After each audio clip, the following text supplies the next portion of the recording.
Okay, I think we are set. Just going to make sure. All right, it looks good. Well, welcome everyone to Lurie Children's Primary Care Town and Country Pediatrics Facebook Live. I'm your host, Julianne Bardaly, and today I'm joined by Dr. Danielle Cherian, who is a pediatrician at Town and Country. We are going to be talking and discussing and answering your questions about the COVID-19 vaccine for kids under 6 months to 5 years old, actually. It was recently approved by the FDA and CDC that they are the new eligible age group for the COVID-19 vaccine. So we'll take all of your questions in the comments below. If you have them during the broadcast, we will do our best to answer them. And please remember, if you have specific questions about your child and their needs, it's best to maybe reach out directly to your pediatrician for your questions. With that, we'll get started. Thank you so much for joining us today. This age group has waited a long time for this vaccine.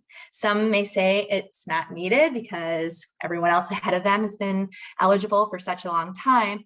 Why should a kid 6 months to 5 years old get the COVID-19 vaccine now?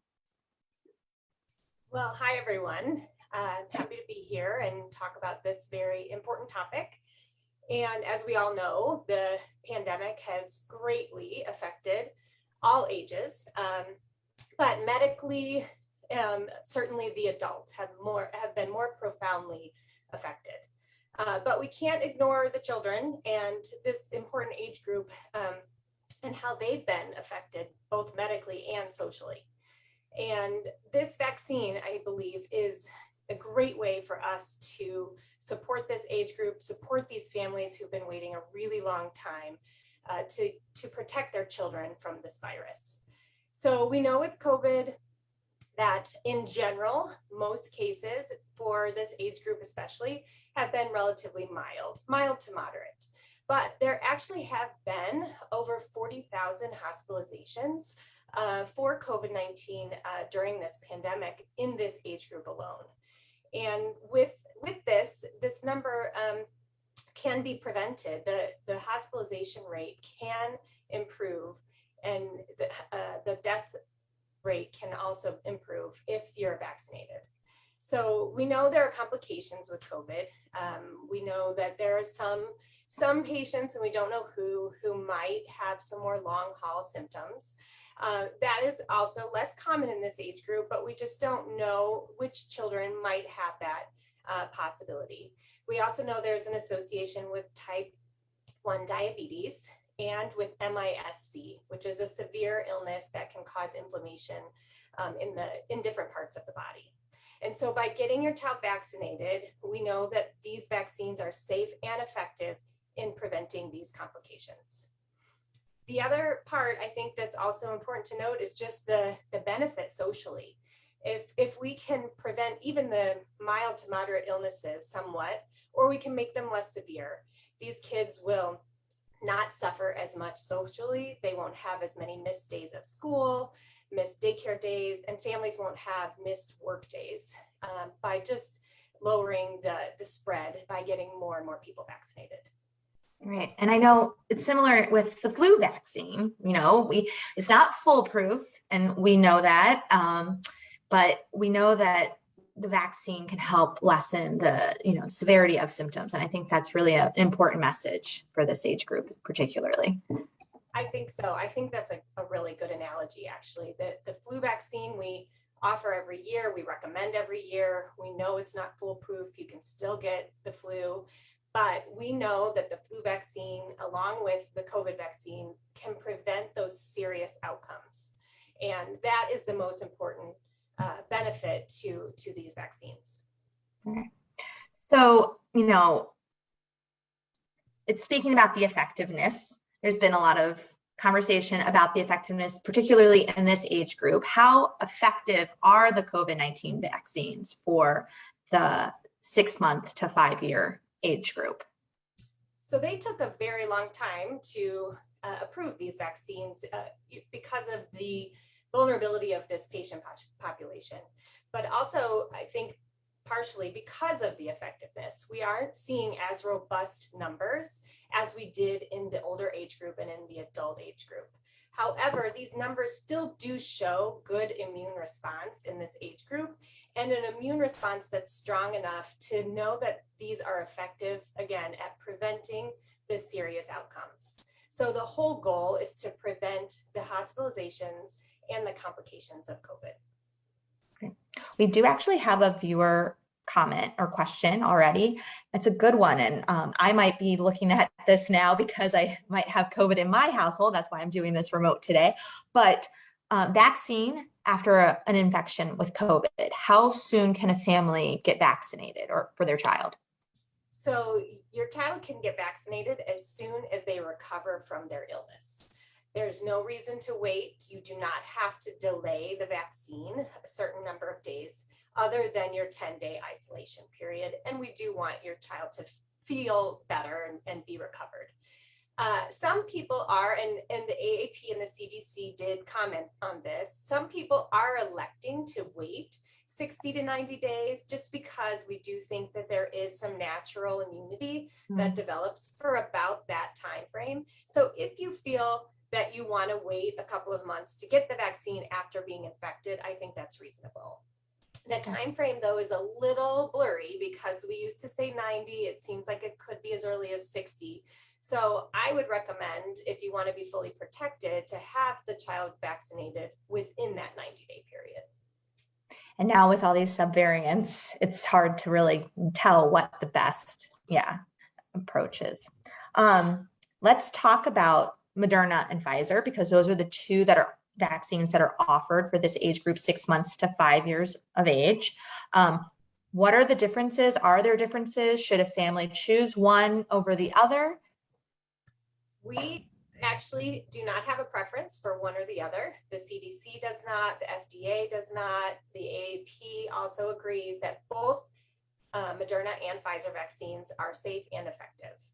The differences are minor. The Moderna vaccine is a 2-dose vaccine and it's given 4 weeks apart. Right now, there is not a recommendation for a 3rd dose or a booster dose for the Moderna vaccine. But as they continue to gather data, that may change as time goes along, and they may recommend a 3rd dose within the next 4 to 6 months. With Pfizer, it is a 3-dose series, and the dosing is 3 weeks apart for dose 1 and 2, and then another 4 weeks after dose 2 to have that 3rd dose. And both are equally effective, again, at preventing the serious outcomes and the complications, and both have very good safety data. Right. There was a lot of clinical trials, and it wasn't, some people may think it was a sped up process, but there was a lot of safety and process in place to make sure this was a safe and effective vaccine, especially for this age group. Yes. There were over 5,000 children in the Moderna study and over 3,000, I think, in the Pfizer study. All right. So we talked about the dosage. What can families expect in terms of side effects of each? Are they the same? Really, it seems to be very similar side effect profile and very similar to all the other childhood vaccines we offer.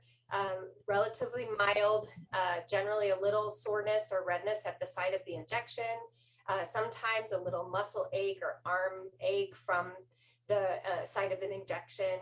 Occasionally, it showed that children were getting a little flu-like, maybe a fever or body aches. Sometimes in the older age group, the age 2 to 5, they were seeing a little bit of fatigue or headache. But any symptom that was shown as a side effect was generally very mild, self-limited, and resolved within at least 2 to 3 days.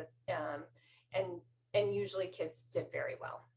How quickly after the injection can a child experience side effects, or could it happen like a couple days later? What can a family expect? With most vaccines, and these included, I believe it's generally within about 24 to 48 hours. We usually don't see side effects happen after vaccines beyond that time frame. Great. And can you talk a little bit about what Town & Country is offering its patients? Yes, we are offering the Moderna vaccine, like Lurie, and the Moderna vaccine is what we received, and we also somewhat chose it because of the logistics of how much easier operationally it is to give 2 doses as opposed to 3. But not because of a preference of Moderna over Pfizer. That's just what we're offering. And so would your recommendation be to families who are not patients of the Town and Country practice to just seek out whatever vaccine is first and readily available to them? Yes, absolutely. And how do patients of the Town and Country practice make appointments for vaccine? Are you holding vaccine clinics, or are there ways on your website? How should they contact you to make that appointment? Yeah, we are doing nurse clinics that are available to schedule via MyChart. Right now, those have filled up pretty quickly, but be patient. There's always a big rush with these rollouts. And as we have more availability of supply and staffing, we will be opening up more of those nurse visits. And right now we are offering them at all pre-scheduled checkups. So if your child is in that age group and has a checkup scheduled this summer, that would be my recommendation, to have your child vaccinated at their checkup. You can also bring in a sibling to your well visit, so you can get all of your kids vaccinated at one visit, even if only one child is pre-scheduled. Well, that makes things very easy and efficient. That's great. And I should note that if you are not a patient of the Town and Country practice, at Lurie Children's, you can make an appointment for your child via luriechildrens.org/vaccine. We are holding vaccine clinics at our main hospital location and at our outpatient center in Lincoln Park.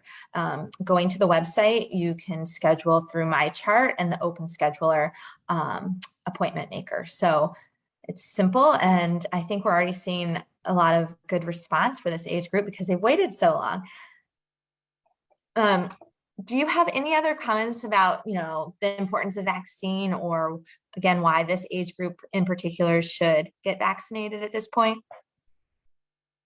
I think, again, going back to just how these children have been affected socially by this pandemic. And we all know as parents and pediatricians how important it is for children to interact at playgrounds and daycare and preschool, and ideally without a mask. And I think we know that masking is effective in preventing transmission, but if we have kids under 2 who can't mask, or if we want to be in social situations without masking, I think getting vaccinated is going to be our best protective measure right now.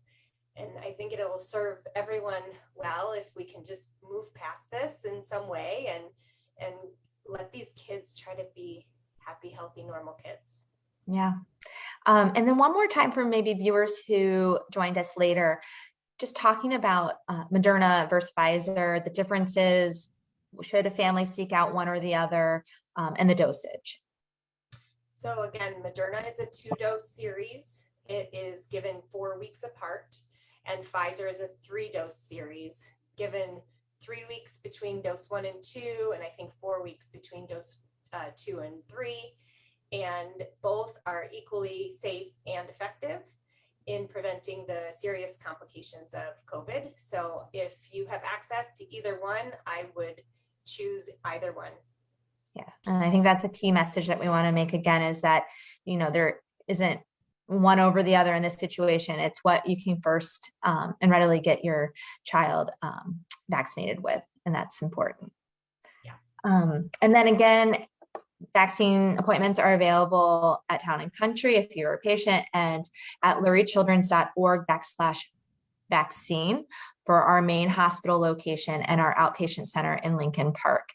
I think we've covered it all, and we haven't had any other questions from our viewers. So hopefully this has been helpful. Great. And quick.